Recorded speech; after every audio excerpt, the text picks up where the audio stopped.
how it's gonna work out. It looks pretty cool. I hope that there's and she was never seen again. So I'm kind of late to all this, but the Dragon Quest V movie was released to Netflix with a full-blown English dub. I guess they haven't forgotten about us Westerners after all. Although I've never played Dragon Quest V, I've still played all of the Dragon Quest Builders and Heroes spin-off games, and DQH has allowed me to become familiar with Dragon Quest V through the inclusion of Mira and Bianca. Besides some basic knowledge of them though, I didn't know much about Dragon Quest V going into Dragon Quest Your Story. Still, I had a great time with it overall and recommend it to any DQ fans or video game fans in general. First off, it should be apparent just from the clips playing in the background that this movie looks beautiful. The lighting, the colors, the textures, the movements, all of it is really well done and immerses you in the fantastical world of Dragon Quest. The main downside to the animation is that besides the monsters, the art style doesn't really resemble Akira Toriyama's original work. I still think you can appreciate the movie style for what it is though, since it is very eye-catching and appealing. And of course, the art style looks even better when it's slicing up hordes of monsters at breakneck speeds. Your Story is filled with well-choreographed action sequences that keep you on the edge of your seat, while still including references to the game and following the logic of the universe. Of course, an entire movie can't survive on great animation alone, but the further down you go into the movie checklist, the more Your Story continues to deliver. I think this is one of those rare cases in anime history where the majority of Western fans actually prefer the English dub, and I wholeheartedly agree with this sentiment. The actors are talented, even the younger ones, and their voices all match the appearances and personalities of the characters they're playing. Well, except for Bianca. Bianca's English voice just really bothered me throughout the movie. The actress wasn't even a bad performer, she was just using the wrong voice. English Bianca sounded way too squeaky and snobbish in my opinion, when I wish the actress had taken a more down-to-earth and sarcastic approach to suit Bianca's tomboy personality. Yeah, she should still have some spunk and brashness to her voice, but I think the actress went a little too far in that direction. I like Bianca's English voice in Dragon Quest Heroes a lot better. The same applies to Nira somewhat, but her Your Story actress was a little better casted than Bianca's. Still, the English actors did a really good job all around conveying the emotions needed to get viewers invested in the story. Staying on the topic of sound, Your Story employs the music of Dragon Quest very effectively. The orchestrated versions of the classic songs sound amazing, and each one feels like it fits perfectly into the scene that it was placed in. Along with the music, the sound effects used throughout the movie create the adventurous ambiance that every Dragon Quest game has. Every sword and spell is accompanied by a satisfying sound effect that makes the fight scenes all the more exhilarating. Now we get to what is widely and rightfully considered the weakest aspect of Dragon Quest Your Story,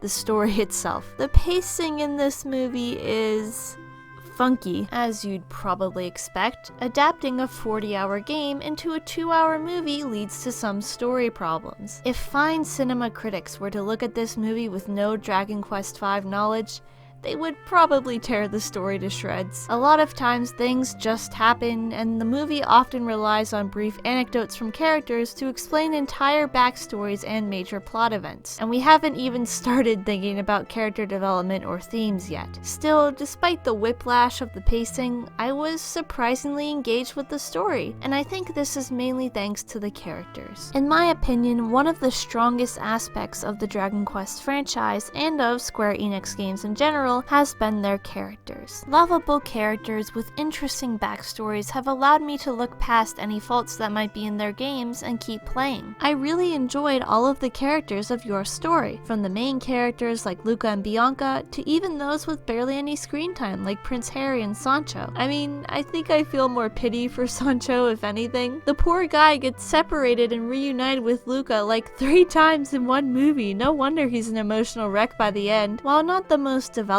or complex in all of cinema, these characters are all endearing and unique in their own ways. And I think this is what really saves the movie's story from being a meaningless string of events. Okay, I know it's been some time and all I've done is praise the movie so far, but don't click off the video because I'm about to address the clickbaity title. That's right, it's time to talk about Your Story's very controversial ending. In case you haven't heard, the ending reveals that this whole movie was not a simple retelling of Dragon Quest V, 5, but actually about some nerd named Luca playing an intensely immersive VR version of the game. Some hacker comes in to tell Luca to quit the game and get a life, but Luca gives a speech about how much Dragon Quest means to him and how it's taken him on journeys he will never forget before reuniting with his virtual companions in the world of Dragon Quest V. Now, when this happened, I was so utterly confused that I had no idea how to feel. But by the end, as the Dragon Quest music was playing and the inspirational message of "continue your story" was written on the screen, I felt happy with this supposedly heartwarming ending. It was a love letter to all of the fans of Dragon Quest to keep enjoying the games, even if the outside world may never get the point. But the more you dive into this ending, the more disturbing and ugly it gets. I doubt this was even on purpose by the creators, as I think they genuinely wanted to give the "do what you love even if other people make fun of you for it" message.